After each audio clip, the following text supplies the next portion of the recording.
be blue, 'cause I can't see you. Richie, I love you. Hey, welcome to Vintage Annals Archive with Richie Wexler. We are very excited to have you here today. Today is a bit of a tricky episode, only in the fact that it's got some sadness and it's got some happiness. It does involve suicide, so trigger warning if suicide is a topic that's upsetting for you to hear about, or then you probably want to skip this one, or maybe you can ask a friend to listen.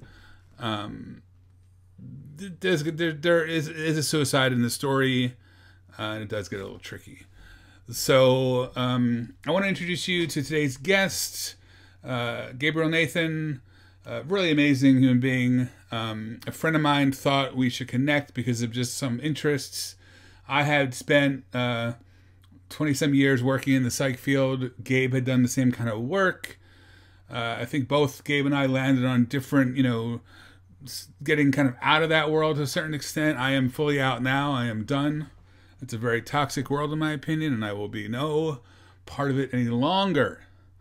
But Gabe tells a really cool story involving, I don't want to give too much away, but involving Herbie the love bug and a dream that he essentially realized he had at like age 5 that he spent his whole life pursuing. So, this episode it can be dark and about suicide, but it's also about somebody, a very small child, having a dream and following it up to pursue it until he achieved it, and still does it in his, I think Gabe's mid-30s or something. He looks 22, but he's probably not. So I'm being a little humorous today because again it is a little darker of a topic, but it's not a dark episode. It's just a dark topic. So without further ado, enjoy. I will have a few things to say at the end of this, and thank you again for listening to Vintage Annals Archive. Please check out our website of the same name, our Instagram, our Facebook, our YouTube. I was going to make up a few more things that we don't really exist, but I'm going to skip that and keep going. So enjoy. Thank you so much, really, for being here, listening. This is a dream of mine that's come true, and I have joy every second I get to do it. And for people to actually want to chime in and be part of it and listen, it's really an honor. So thank you. Today, this is Vintage Annals Archive podcast. We're here today with Gabe Nathan. I met Gabe through a person named Rory. Rory, I met years ago. We're Facebook friends. I don't know. I imagine has some of the best collection of vintage stuff I've never seen her collection. I imagine she lives in her collection. Apparently her collection is away or something, but she also does all these photo shoots with her, in Graceland. As I've gotten to Rory a little more with this podcast, she thought we should connect. You will find out now why. I only met Rory once. So I own a Herbie the Love Bug replica, which is kind of the reason why I'm here. And Rory and I connected over, our mutual affection for Disney in general, but Disney live action and that movie in particular. On the 50th anniversary of the release of The Love Bug, I had coordinated with the Bryn Mawr Film Institute to do a screening of the original film, The Love Bug, nice. And to have my car parked outside. And lo and behold, Rory showed up at the film screening in a blue top, I think it was like a red belt and a checkered flag skirt, and she just looked phenomenal. And it was such a joy to meet her there. And, Rory works in mental health. I worked in mental health as well. What I do with the car is, of course, mental health and suicide awareness related. So that's kind of how we connected and how we found you. Let's go back a drink, because I want to paint a picture here. I want to tell a story of a young kid, a young Jewish boy, a nice Jewish boy. Sure, we can roll with that. It's what his mother wanted. Yeah. And then how that stuff. I want to know how that stuff influenced you. I don't know how you got the car. I want to know more about that. How, this is something you just decided to do, or something you wanted to do for years? Let's tell the story. When do you want to start this? What year? Let's start in 1968. Okay. We'll start in 68 when filming for The Love Bug began. Okay. And the very first day of shooting for The Love Bug, and this is a live-action Disney film. This is the last film that Walt Disney officially blessed and sanctioned to go proceed. And then he passed away from lung cancer. Didn't get to see the film made, but it was the last one with his kind of stamp of approval. The very first day of shooting of The Love Bug was a scene on the Golden Gate Bridge. In this scene, Herbie, who is a sentient 1963 Volkswagen Beetle, has been jilted by his owner, Jim Douglas, played by Dean Jones. And Herbie drives off by himself. Jim has just purchased a brand new Lamborghini and as a big kind of fuck you to Herbie.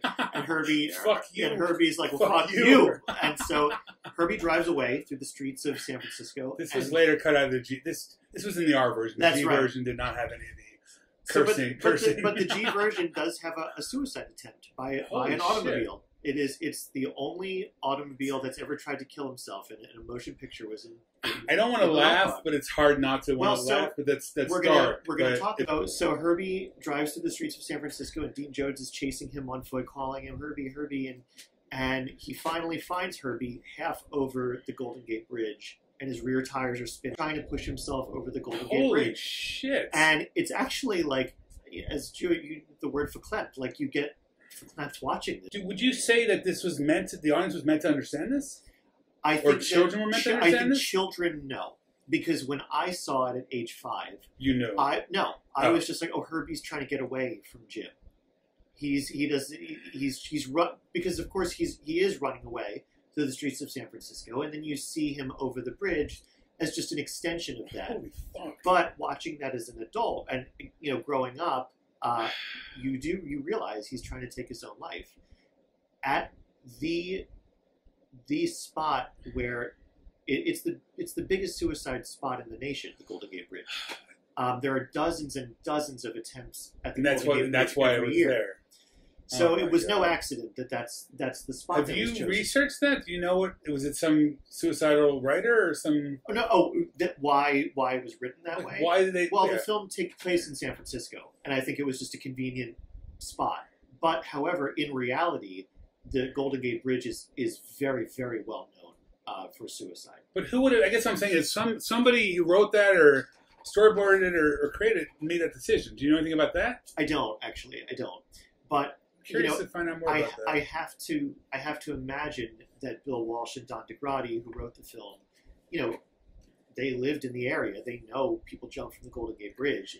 And they're like, well, let's do that. Is there other social commentary in the film? I mean, would it make sense to have that social commentary be part of in the language of the movie? Was there other references to things? Yes, there is social commentary related to like hippies. Okay. There's a scene with hippies in the film. I haven't watched it. There's a reference to Haight-Ashbury, like a very vague reference to marijuana use. Oh my god, this is making Herbie sound so much better than I imagined. It is better than you imagined as a kid. I'm gonna watch this again. So anyway, Dean Jones finds Herbie half over the bridge, and he screams, "No, Herbie, don't!" And he jumps and holds on to his rear bumper, and Herbie floors it and is trying to push himself over, and Jim is pulling, and then Jim gets up on the trunk, which is in the front of the car, and he's trying to pull him back, and he says, "Come on, baby, it's going to be a beautiful day tomorrow."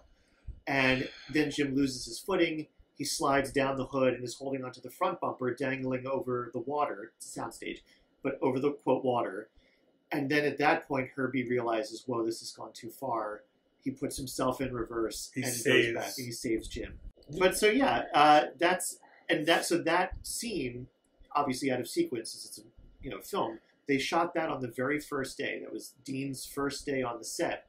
Was doing that scene, the suicide scene, the first day. And he says in the DVD commentary, he says, it was hard for me to kind of not laugh because here's a car trying to kill himself, and yet. One of the other actors in the film, David Tomlinson, is a very brilliant British actor. What was his part? I don't really know. He was the villain, Peter Thorndike, and he played Mr. Banks in Mary Poppins. Okay.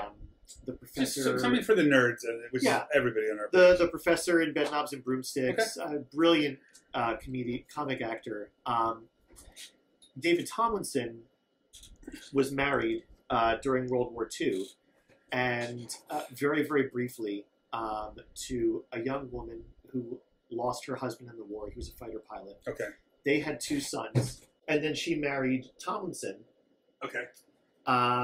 Tomlinson was sent back overseas, and she was stuck in New York with her 2 sons from the previous marriage, was extremely distraught over not being able to be with him. There were visa issues. She also had untreated mental illness. She went to the top of a building with her 2 sons and jumped off. So I've always thought, and David Tomlinson has never, and he's long passed away now, but he never spoke about the impact of the suicide scene in The Love Bug. I have to wonder how that hit him. You know, you're confronted with things in your daily life, and he may have even been in other films where suicide was part of the script or something like that. But of course, as a man, you don't talk about those things, particularly as a British man. Stiff upper lip and all that. Right. You just carry on. Yeah. And I find it also happens in minorities a lot, especially absolutely more than other cultures. Pray it away. You don't talk about what happens in the family.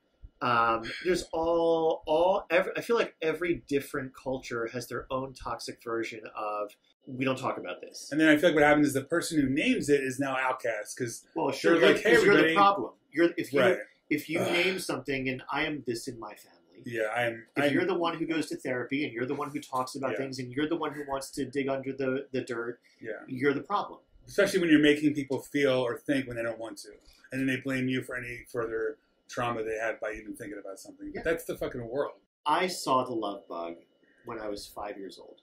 So now we're jumping ahead from 68 to 1985.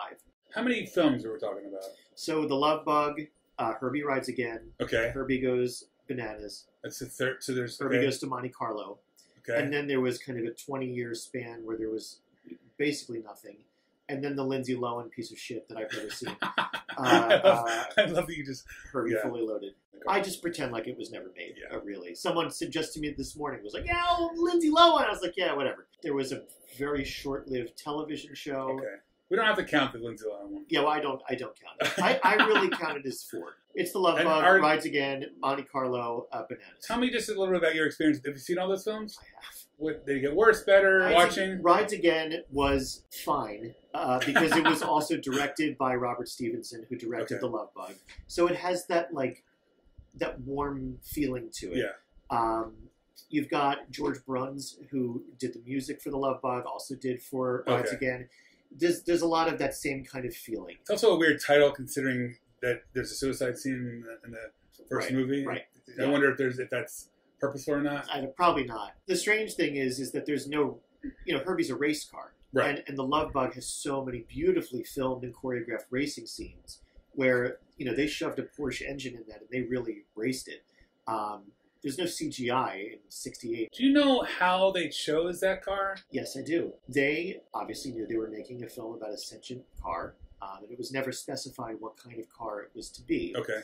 So those involved in making the film brought in a Volvo, a VW, an MG, a Toyota, and they lined them up in this kind of big area. And the writers of the film told staff working on the film, and just in Disney in general, I think they put the building near the cafeteria. So people had to walk, past it to and fro, and said, hey, interact with these cars, and we just want to watch and see what happens. Well, what happened was, it was grown men in white collared shirts, smoking and with skinny ties, going up to these cars, and the VW was the only one that they had. And every other car was white. The Beetle was the only car that these grown men smoking their cigarettes would reach out and pet. Interesting. And they knew, that's our car. That's it. They held auditions, and the Beetle rose to the top. It's the cutest car. It was the warmest, giving you the warmest feelings. And by 68, the Beetle had evolved and became a symbol of liberal college professors drove them. The hippies drove them. It's a socialist car, but it's the wrong socialist at the time, but it's still the same intention. Yes. Have a car for everybody that you could easily fix. Yep. Apparently I was cheap to own, cheap to maintain. You could fix it. There was the parts are simple enough to kind of do on your own. Yes. Ever since I was a kid, I wanted to have a Beetle. I never could figure it out because it's not a practical car for me. I've never loved the car as much as I love. And I even thought about getting new ones, but they missed the mark. Yeah, they suck. I've even still thought about having one because of the love of the other car. Right. So I saw the film in 1985. My aunt Rena was visiting from Israel. My father's side is from Israel. Rena was. Where'd you grow up in Spain? I grew up in Lower Merion Township. My aunt was visiting from Israel. My parents used her visit as a reason to go out for dinner together. Yeah. Rena was babysitting me. We brought the film home, put it in the Betamax player, and I was gone. I mean, like in love. So it was over when I saw that film. Like, Tell me more about that. Tell me about the. Can you remember that experience? I just remember being completely mesmerized. Was it the first time you had seen a movie at home? No, I don't think so. Okay, so it wasn't the nostalgia of. It was just the movie itself. I think it was just magic. It was absolute magic, and I loved cars just as a little boy, just playing with cars. But like that was my first like obsession. Something just broke. Did you feel like you understood the character? Did they do a good job of, like, I mean, how do you, it's funny, I feel like now if that was made, it would be talking. Well, but right. back in the day. It's so funny. Everybody who sees the car, not everybody, but most people are like, oh yeah, he'll probably start talking. He never fucking talked. Right. But I mean. People remember, but people misremember. It's the same with I mean, I'm thinking about this because the Benji movies. Yes. Now, maybe they overdubbed Benji, but Benji didn't move his fucking mouth. Right. Hunks. Just hunks, okay. It's just because he's a fucking car. Yeah. But the personality of him, he's honest, he's endearing, he's loyal. Does he have a face, kind of? No. Never. The eyes don't? Nope. I haven't seen this movie since I was a kid. It's literally just headlights. Okay. I think in the later films, they anthropomorphized him a little bit more. Yeah. But in the original film, no. It is literally just a car.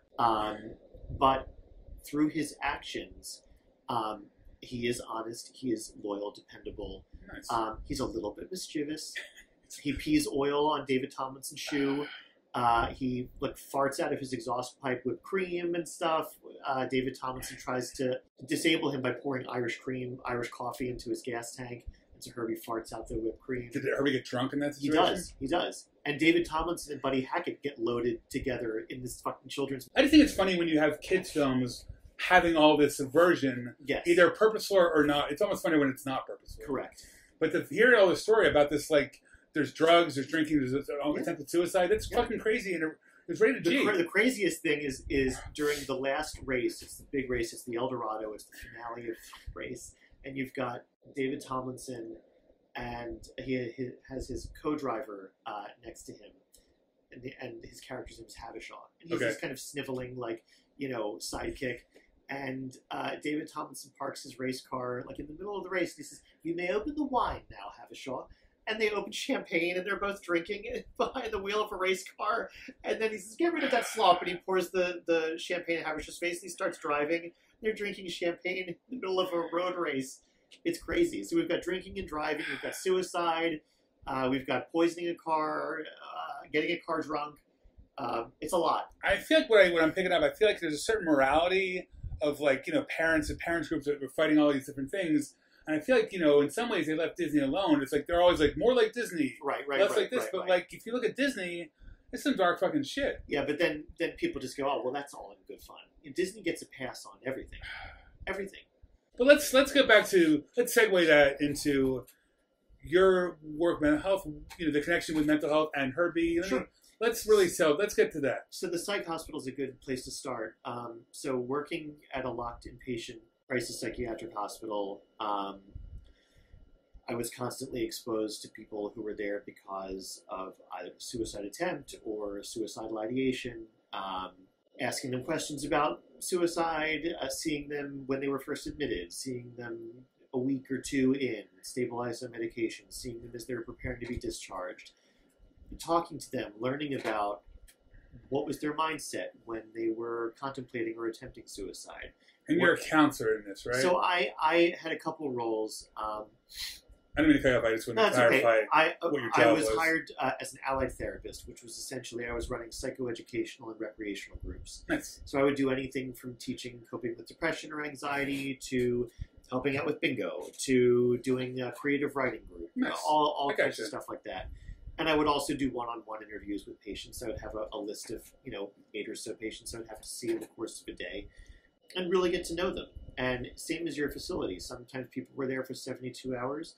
Sometimes they were there for 72 days or more. it's technically a short stay facility, but for a lot of patients who have placement issues, some folks were there for a while. The place I was at, there's certain kids who were there for 2 years. Yeah. So, long story short, my twins were born while I was working there. It got to be very, very stressful for me, parent of newborns and working in this dangerous environment. I got assaulted in 2012. Oh, sorry. And was basically like, fuck this. I'm done. I'm not Were interested. you okay? Were you hurt? Or I was hurt. I think for me, it was a very fucked up situation. I mean, you don't need to get into that. I'm just Yeah, naturally going to ask, but I don't want to re-traumatize you. It was basically trauma on top of trauma, and then trauma from administration. So it was really ugly. I tried to resign. The medical director refused to accept my resignation. She said, "You're too valuable here. I don't want to lose you." Yeah. And I said, "Well, I'm leaving." And she said, "Well, what can we do to keep you?" And I said, "Give me a job that gets me off the unit. I'm done. I'm done working downstairs." Yeah. So they basically invented a job for me called development specialist. And since it was a nonprofit hospital, I said, "I know grant writing. I can write. I can do a lot of different things." So she said, "Okay, get us grants." So that's what I did my last 2 years working there. I shared an office with the director of suicide prevention, and I learned a lot from him. Having conversations with him every single day. Name that person, or is that not? Sure. Yeah, his name's Tony Salvatore. Okay. He's very well known in the suicide prevention field. He's Italian. I've seen. He's an Italian guy, right? Like kind of short, full, like stocky, yes, like muscle. Yep. I used to be following him on Facebook or something. He's guy. Very, very active. Writes a lot of scholarly articles about suicide and prevention. He knows a lot. Nice. So I learned a lot from Tony. And I'm very grateful to him for everything that he taught me. He and I did, in 2014, we did a collaboration with SEPTA where we put signs for the Lifeline, the National Suicide Prevention Lifeline, all across all 450 miles of SEPTA's rail. Holy shit, man. So anytime you see a sign at a SEPTA station or a railroad crossing for suicide, he and I did that. Wow, that's really great work. So, again, learned a lot from him. I left the hospital in 2015, got this car in 2017. I was done. Yeah. I was totally burned out. Having been in the field, most people don't make it past 2 years of working in that field. Yeah. And that's like you're a veteran. You're a veteran. You're like, I think working in a psych hospital for 5 years is like working anywhere else for 20. Yeah, it definitely felt like that. And there were a lot of changes. A lot of people were getting fired or quitting or being laid off. And I was like, okay, the writing's on the wall. I'm out of here. But as I was driving Herbie around, then I started working for this organization called OC87 Recovery Diaries, which I know. There was a movie that you... It was a document. I know that work. So I think they had a poster of that at my... Well, I can't tell where I worked, but where I worked.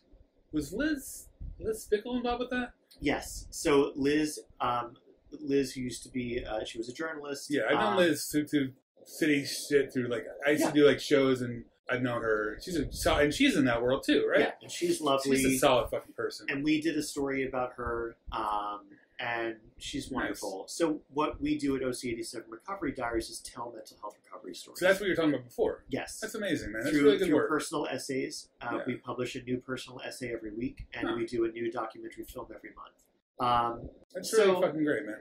Thank you. So, so people would stop me to talk about the car, and then I guess it's unusual for a young guy to own a classic car. It's generally like a boomer thing. They've got the money, and they've retired, and they've got their money, so they buy a Plymouth fucking Barracuda or a Ford Mustang, and that's their thing. But so people would ask me, like, so what do you do? And I would say, oh, well, I used to... Did they assume you retired because you owned that car? I don't know. I guess they assumed I'm well off, and I'm definitely not. Right. But, like... So what do you do? So I would say, well, I just got done working at a psychiatric hospital, and now I work for this mental health organization. And so then the conversation would start to turn towards, oh, well, my son has mental health issues, or my wife, or people would just start opening up to me and telling me stuff about their life. And, being in mental health, I'm a good listener. I try to be a good listener. I would have these very long conversations with people at the supermarket, in the parking lot, or at picking up a cheesesteak or whatever. And so I thought to myself, like, well, There's a reason a lot of Jews are psychiatrists I guess. or therapists. And they're all fucked up. There's another reason. It's true. But like, if I'm having these conversations kind of organically, Yeah. why don't I just make them happen Right. by using this car to promote mental health awareness and suicide And awareness? it's such a good way because it's like extraneous. Plus, it's a conversation that seems. I mean, you've done more, but I'm assuming they get a burst of happiness, and that probably Yes. lets them. It lets their guard down. That's right. I'm approachable. The car is Very. approachable. Yeah. People want to take I mean, I pictures just watched with it. you kind of with very, very, just to people, and you were very With two approachable. Philly cops. If you can be, Yeah. if you can make them smile and laugh and be approachable, Oh man. you can win over anybody. Part of me was kind of hoping, not hoping, but that'd be funny if they just wrote you a ticket for having your car backwards. I was driving on the fucking sidewalk, turning it around, and all of a sudden the cop car's there. I was like, oh, Yeah. fuck me. I didn't even realize that. Yeah, that's funny. But they were lovely. Yeah. And I think it's part of the car disarms people. Because he's a lovely little thing. And So that's part of the magic of what I do. That's amazing, man. Okay, I'm gonna wrap it up in a few minutes, Sure. just because I think we have great stuff here. Looking back at the start of the story, I want to kind of try and connect the moment of the moment of seeing that film, the suicide scene, with what you're doing now. Here's the connection. Give me that. In 2004, I'm sitting at work. I was not working in the mental health field at this point, and the phone rang, and it was my mother, and she said, "Listen, Rena killed herself today, and Dad is out of his mind, and he's booking a flight to Israel, and his other brother and sister." I'm really sorry, man. It's okay. His other brother and sister moved to Australia. So she's like, David and Ruzi are flying from Australia to Israel. Dad is flying to Israel tonight. And I was just like, we'd never had a loss from suicide in our family. And it was the first time in our family that we had lost someone young.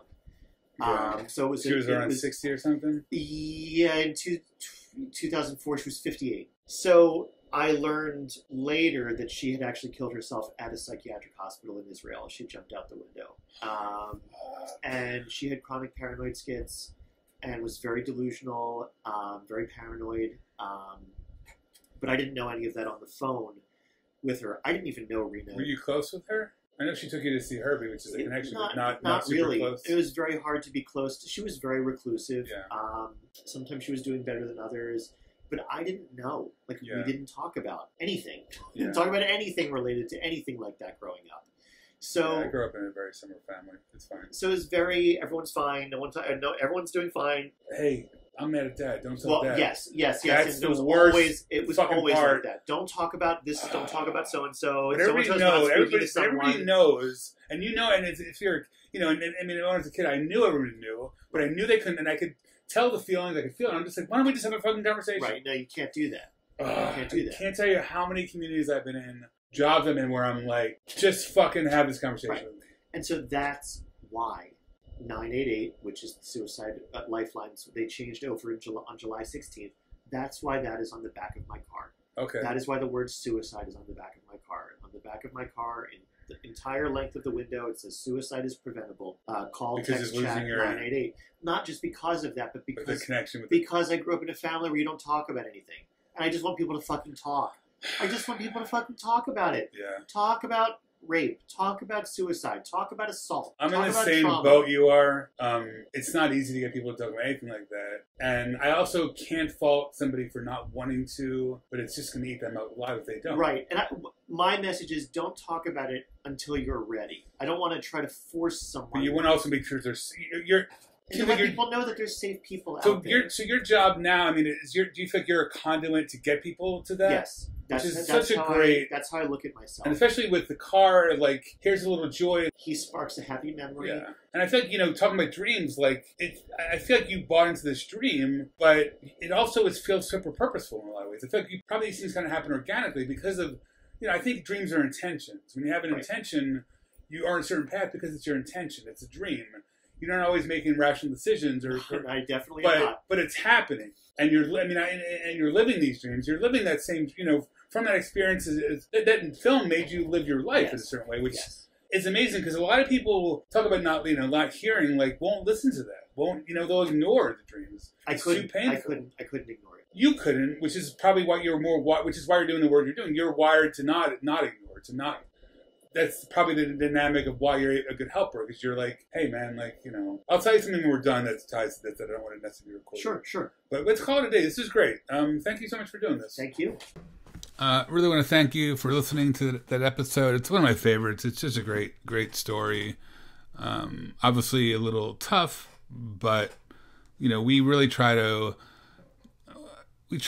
talk about issues that are important to people that we know are dealing with. So we're getting more into mental health, talking about mental health, that kind of thing, because we really want to try to help people really understand that this stuff is normal and it happens, and we want to help facilitate conversations around tough things.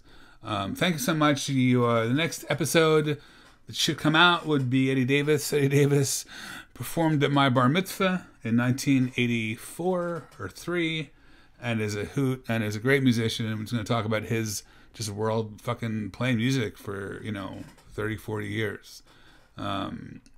Eddie's old school, and it's a great conversation. So anyway, that's coming up, so look out for it. Again, check out our website, www.vintageannalsarchive.com. We have Instagram of the same name. We've got a YouTube of the same name. We have a website of the same name. There's a lot of content on the website to check out. We have these deep dives that are actually meant for people that read them, to give them a framework to research all different kinds of interesting people that we try to highlight on our page. It's really exciting. As a teacher, I really like to make educational content. So enjoy. Thanks for coming. See you around the vintage stuff, the things, the stuff you're looking for that's old. We'll be near there. If you're looking for old shit and you look around, we'll be there staring at you awkwardly, waiting for you to finish and trying to send you vibes of go quicker, it's our turn. So enjoy. Thank you. Look around.